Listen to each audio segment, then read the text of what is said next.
For centuries, the history of Vietnam has been shaped by resistance, resilience, and an unwavering fight for independence. But within that story lies a force often overshadowed in war narratives: the extraordinary women who stood on the front lines. During the Vietnam War, Vietnamese women served in roles far beyond the traditional expectations placed upon them. They were soldiers, medics, couriers, intelligence officers, and guardians of the supply lines that fueled the war effort. Their contribution was not an exception, but a continuation of a long historical tradition.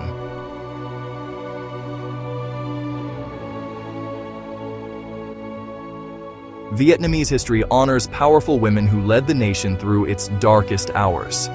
Over 2,000 years ago, the Trung sisters sparked a rebellion against Chinese rule, becoming symbols of defiance and national identity. Centuries later, Lady Trieu, a warrior who rode into battle on an elephant, inspired generations with her vow, "I will not resign myself to the lot of women." These legends lived on, not as stories of the past, but as guiding principles during modern conflict. When the Vietnam War escalated, women in both the North Vietnamese Army and the Viet Cong stepped into roles essential to survival. Many joined what became known as the Long Hair Army, a poetic nickname for the women who fought beside men on the battlefield. They operated as platoon leaders, snipers, scouts, and political officers, but their fight extended far beyond direct combat. Women kept the war moving. They maintained the Ho Chi Minh Trail, the lifeline of the North, braving relentless bombing campaigns to transport weapons, repair roads, and camouflage supply routes. Some were teenagers, others were mothers. All understood the risks. Some women worked as medics in underground field hospitals, tending to wounded soldiers in unimaginable conditions. Many never returned, their stories buried beneath the very soil they fought to protect. In cities like Saigon, women played a deadly quiet role. They gathered intelligence, infiltrated enemy compounds, transported messages, and carried explosives hidden beneath baskets of vegetables.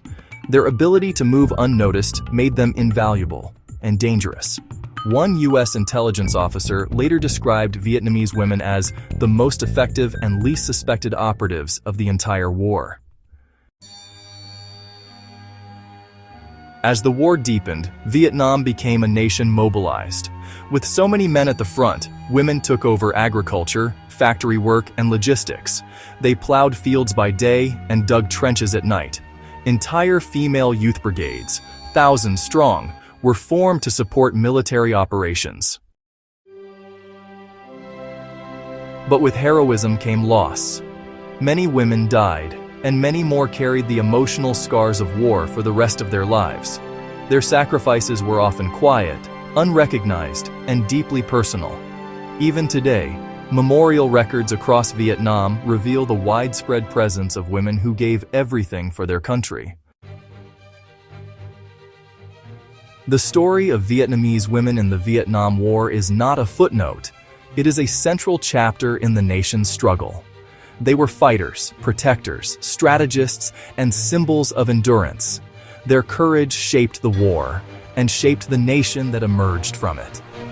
And although their names may not appear in many history books, their legacy lives on in the spirit of Vietnam itself, a testament to the power of determination, unity, and sacrifice. This is the story of the women who fought, the women who rebuilt, the women who endured. This is the story of Vietnam's forgotten soldiers.